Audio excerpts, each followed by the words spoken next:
about today's topic is that, in my opinion, it's one of the most important things that we come to in our spiritual life.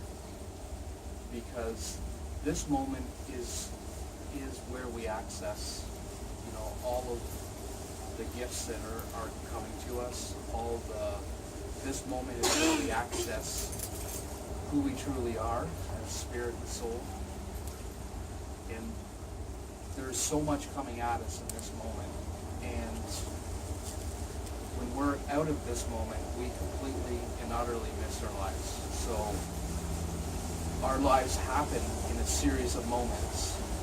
And what generally tends to happen in my experience is that there's a moment coming to me, and then my mind grabs it, and then I'm stuck. I sort of, life freezes for me in my head.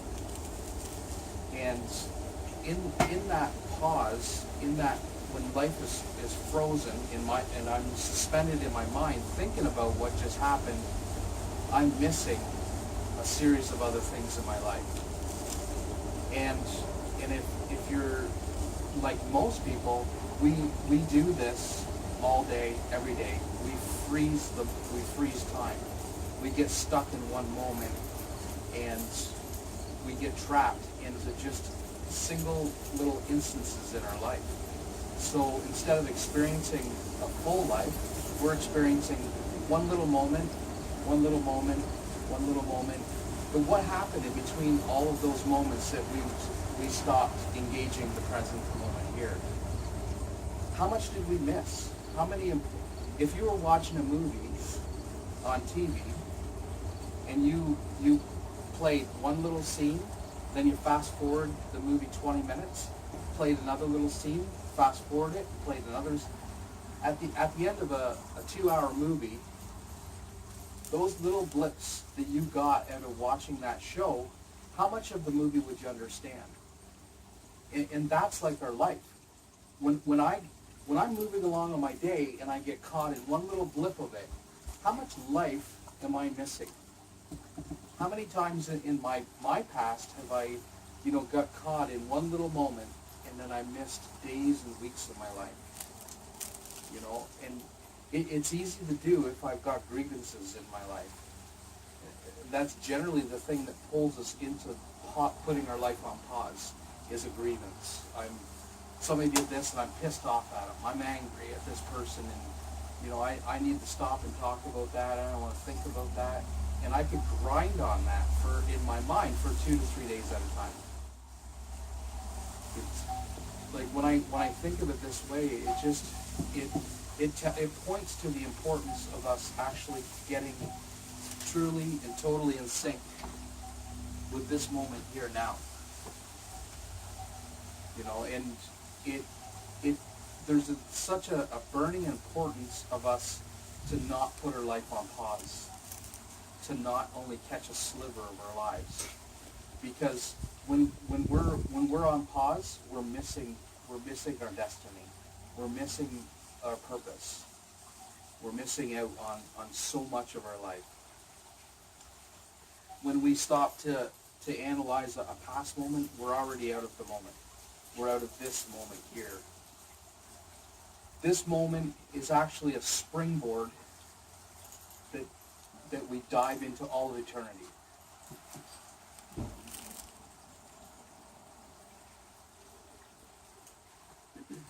When we enter into this moment fully, we access, not only everything that's coming to us, but we also access our ability to be intuitive, our access to the wisdom that lies deep within us. When I'm caught in my head thinking about things, I'm not able to access a much deeper wisdom that lies within my soul. I just get caught in this storm of thoughts in my head. But there's a deeper wisdom that arises by being present. I think that, when we're fully in the moment, that, like you said, our intuition unfolds, and there's just a full appreciation of everything that's unfolding in our lives versus not being present and not being there. Yeah. And I've just noticed that if I'm caught in my head and I'm not present with the moment, I don't have access to, seeing the bigger picture, basically. Each moment of our lives is almost like a small death. If we treat each moment as just completely, utterly letting go of that moment, then we fully put ourselves into the moment we're in. There's got to be an absolute willingness to engage your life in a forward-moving motion. One of the keys that I find to actually subjecting yourself to this moment is becoming innocent. I think it's a practical tool that helps us return to the moment. And it's a quality of the mind that it constantly desires something just a little different. And I talk about this when I teach my workshops about how no matter how good life is, the mind will interrupt the moment and it'll say, this would be a little bit better if this little thing over here was different. Or no matter what you're doing in life, the mind will have its commentary and its judgment that it reflects onto the present moment. And ultimately, when we observe that reflection, we're out of the moment now. We're actually stuck in the past. As soon as we listen to that commentary or we start talking in our heads, we put the pause button on our life. And if you review your day, how many times have you put your day on pause? And for me, that's almost like a trigger for me. When I'm going through my day, if I start talking to myself in my head, oh, I've just put my life on pause. Now I'm missing. And I think that's a way that that's a take home for you guys to use that as a tool. As soon as you start talking to yourself, or you notice that you're reflecting on what you're seeing, or you're judging what you're seeing, then just take your finger off pause and just start moving forward again.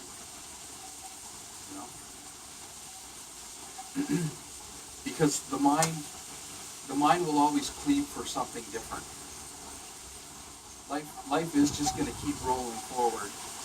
No matter how much grievance we have towards our life or towards the moments that we're in, it's going to keep going regardless.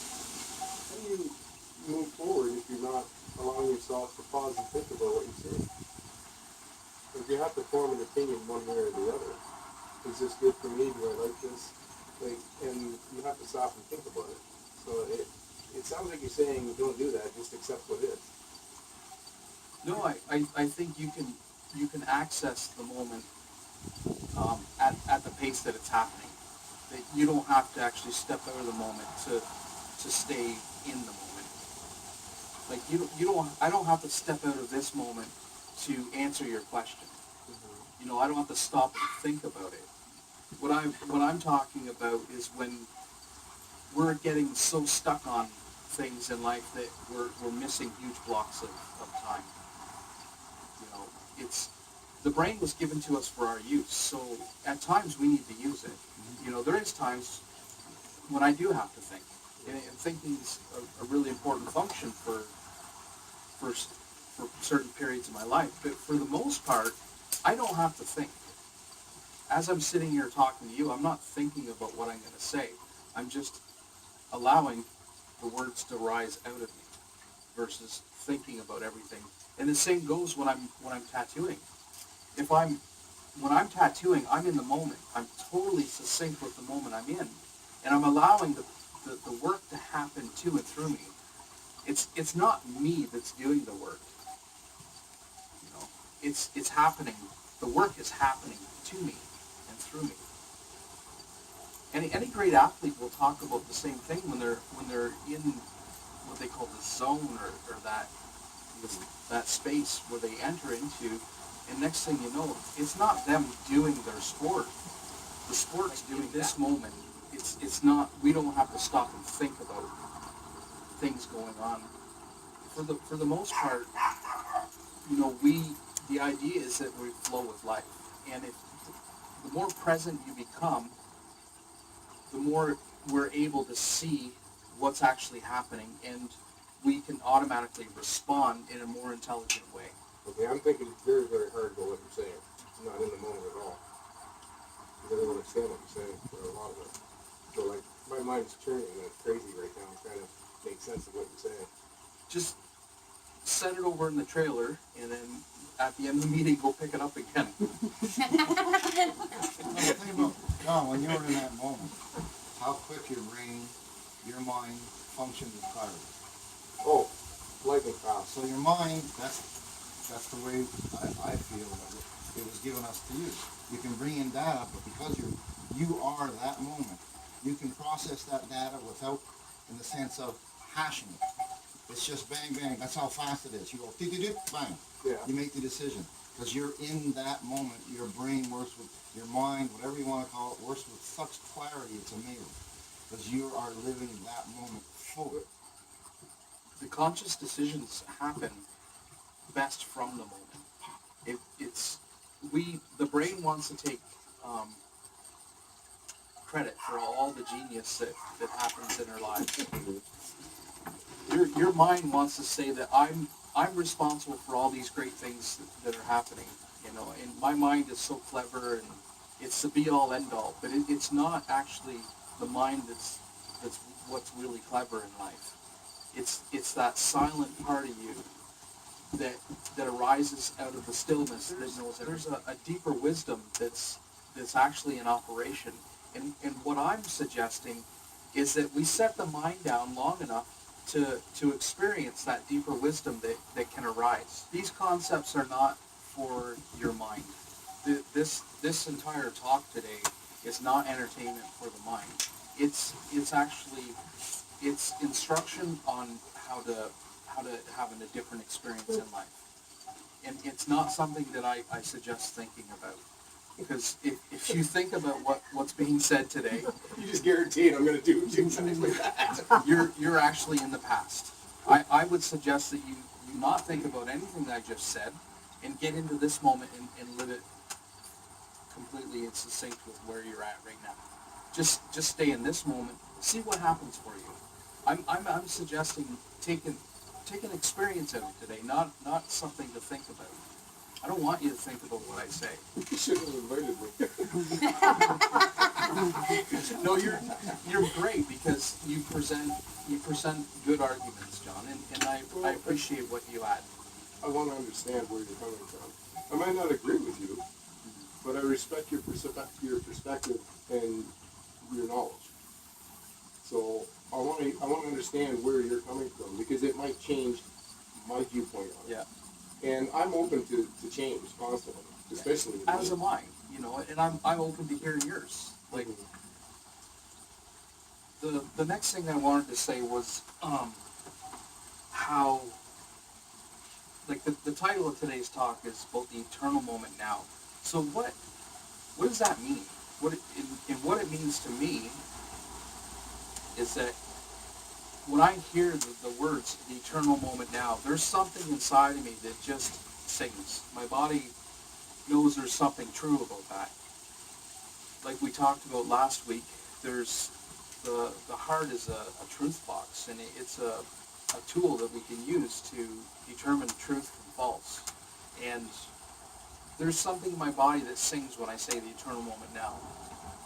This moment, when we fully step into it, we're actually resting in all of eternity. It's a much bigger thing than the mind can even comprehend. The mind can only hold a limited amount.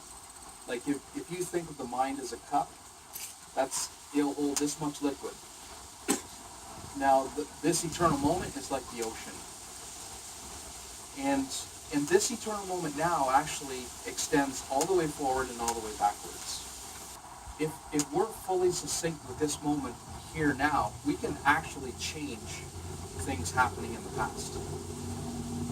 Yeah.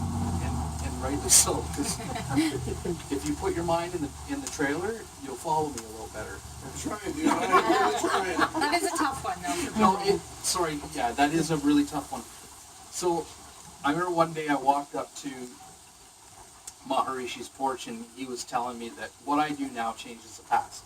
And I'm like, I told him straight out, I said, Maharishi, you're unglued. I said, you say a lot of great things, but this isn't one of them. And he's like, no, seriously. He goes, this moment right now can change your past. And I'm like, you're nuts. How is that even possible? He's like, you'll never figure it out. And next thing you know, somebody ran up with a drama and needed the Maharishi, and I didn't get an answer to what he was actually talking about.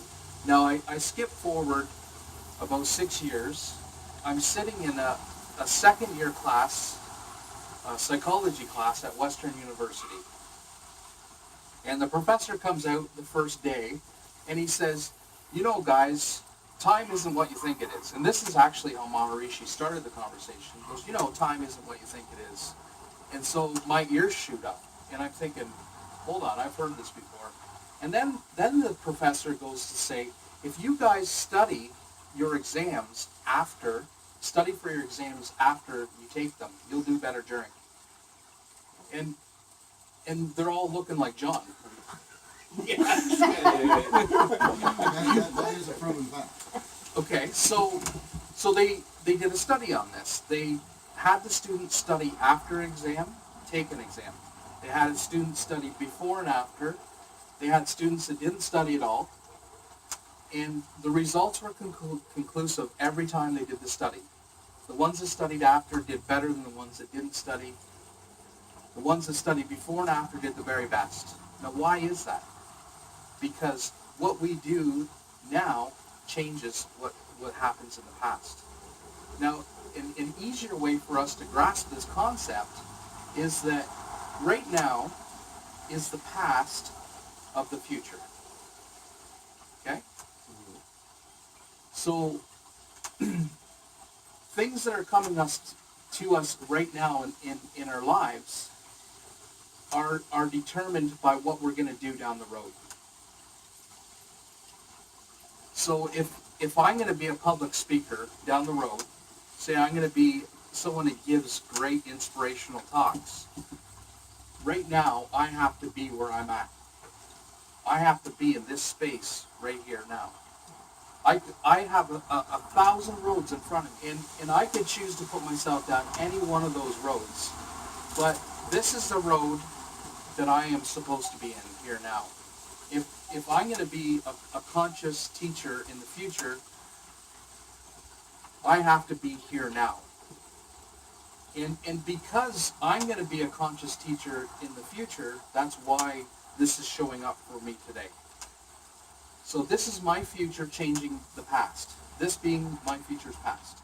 The changing the physical past. Yeah, because the mind doesn't work that way.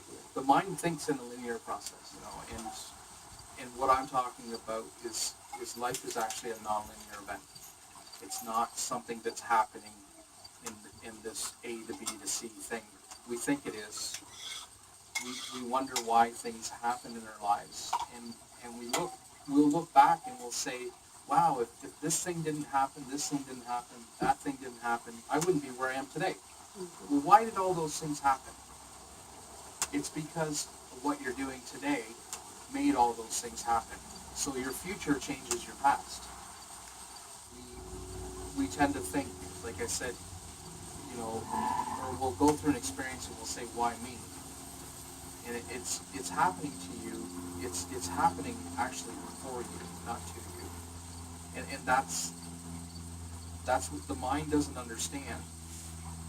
It wants to put its opinion and its stamp of approval or rejection onto this moment, but it doesn't understand the vastness of what's actually at play. What I'm doing 6 months from now is the reason why I'm here now. And what I did 10 years ago is the reason why I'm here now. There's an interconnectedness between what was then what's going to be over here. It's all connected to this moment here now. This moment now is actually a vast bubble that we reside in. But where we show up in life is where we consciously place ourselves. What does all this talk benefit me? What does this benefit me? Good question. That's exactly what I'm getting to. In the importance of understanding that this moment affects the past and future, what does that say? You need to be here now. We need to be present. We can't access all of our potential and our gifts and access our purpose without actually being fully succinct with this moment here. We can't do what we're supposed to do without being here now. It's beyond important for us to become super present and conscious into this moment. Because this moment actually, there's so much hinging on this moment for your life and how your life relates to hers, how her relates to mine. There's an interconnectedness between all of us, and it all happens by touching this moment. That interconnectedness, when we totally fuzz out in our lives and we're not present with it, we're missing so much connection. But when we're present, bam, we make this connection, and there's so many things coming together for us in the moment that when we engage in it. And the mind, our brains can't perceive how vast and expansive this moment actually is. The mind can barely grasp what's happening right now, let alone what's happened in the past and what's going to happen in the future. The mind likes to think that it's this clever thing that's sitting between our ears. It doesn't have the capacity to mentor, guide us, and keep us living on purpose. We're spirit and soul, and we come here with a destiny. We all have a destiny that's written in our heart that says, you are going to do this, you're going to do that, and we will, but how are you going to get there is up to you. We sometimes get there by fumbling and faltering, and it's an arduous road, or you get really succinct with the moment and start making these connections that are supposed to happen in your life. You know, for years I pondered, what is my purpose in life? What is my purpose? And for years I toiled that. That's a silly question. My purpose lies in me being present, because as soon as I'm present, I'm able to engage the life that I'm supposed to be living. I don't even need to worry about what my purpose is. My purpose is sitting right in front of me right now, and when I'm caught in my head, I'm missing my purpose. You know, I'm like a fish swimming around in water, saying, "Where's the water? Where's the water?" And I'm totally missing life. So I'm passionate about it, because I wholeheartedly believe in my experience that this is where it's at in our spiritual life. If we're ever to grow and evolve and to be the great beings that we are, that we have to get into this moment. We have to understand the importance of this moment, and talk about how this moment changes the past and changes the future. It's just a little glimpse into how big this thing is that I'm talking about. There's such a vastness to what I'm trying to say here, that, you know, I'm trying to entertain the mind a little bit so that we desire to jump into it. I want to entertain your mind just a tiny little bit to jump into this moment and fully let go of whatever it is that we're hanging on to. And that will reveal the sacredness of this moment. Thinking about this talk is not going to do anyone any good. But actually letting go of the talk and just resting in this moment here now, that will produce results. That will plunge you into how sacred and special this moment really is. The experience of it. You know, there's people that want to just think about their life experiences, and they want to dream about having a good life. And then there's people that are just going to start living that good life right now. You know, and that's what getting into the moment does, is it puts you in the driver's seat of your life. It doesn't, you can forever sit in planning mode. You know, if you're building a house, there's planning involved, but it's how much of the process is the planning. You know, it's important, but how does the house actually get built? By engaging it. You know, if you sit and plan your life for the rest of your life, you're only going to be left with a set of plans at the end of your life. You know, we have to get out and move in our lives, and that movement happens tenfold from the moment we're in, and it becomes a more swift and easy transaction to engage our lives when we're actually in the moment, because nothing is holding us back. If all of my attention is placed here now, I've got 100% potential to work with. If I'm lost in my head, if I'm giving this talk now and I'm thinking about the past, then how much attention do I have here now? I'm limited. If 20% of my attention is placed on the past while I'm talking, and I've got 20% on the future, I'm only 60% present. I've only got 60% potential.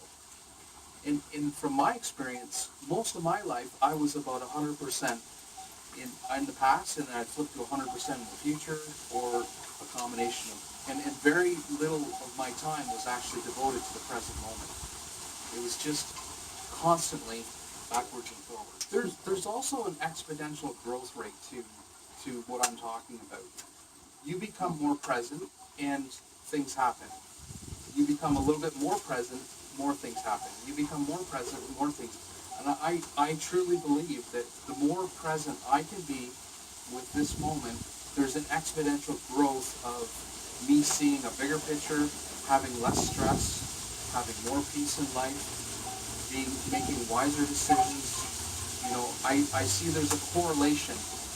When we drop into this moment, it's not like, bing, you're into something. It can be.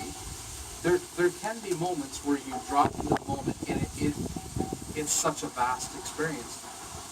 But my experience of the moment is that it seemingly it feels or looks like it's mundane. And then that's the mind immediately interjecting itself into the moment, saying, yeah, nothing's happening. You know, I might as well start thinking again. And we're out of the moment. As fast as we get into the moment, the mind will take you out of it. And by resting in the moment, it's an accumulative thing that builds on itself. Like, you can sit back and say, oh, I don't know. I don't think he knows what he's talking about. Experience it.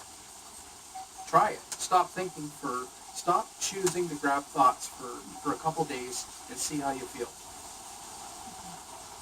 Even just being exposed to it, like if your mind can't get around it, every time you're exposed to that is enough, and that builds on itself. So you are getting something out of just being exposed to this talk, just sitting here. I don't want your mind to understand what I'm saying. I want the mind to let the mind go. It's not meant, this talk, like I say, is not meant for your mind. It's meant to let go of the mind and get present with the moment and see what happens. I can't stress that enough. Like, it's, if you want to entertain the mind, then there's lots of forms of entertainment out there. This probably isn't one of them. That's if you get anything out of this talk, it's about stop putting life on pause and interrupting the moment. The mind interrupts the moment and impedes us from our truth. It impedes our ability to see what's right and true. The mind will constantly interrupt the moment. It will just keep putting the finger on pause. Don't pause your life. And then come back next week and let's talk about how many times. Let's talk about that. How did life get better by just fully engaging it?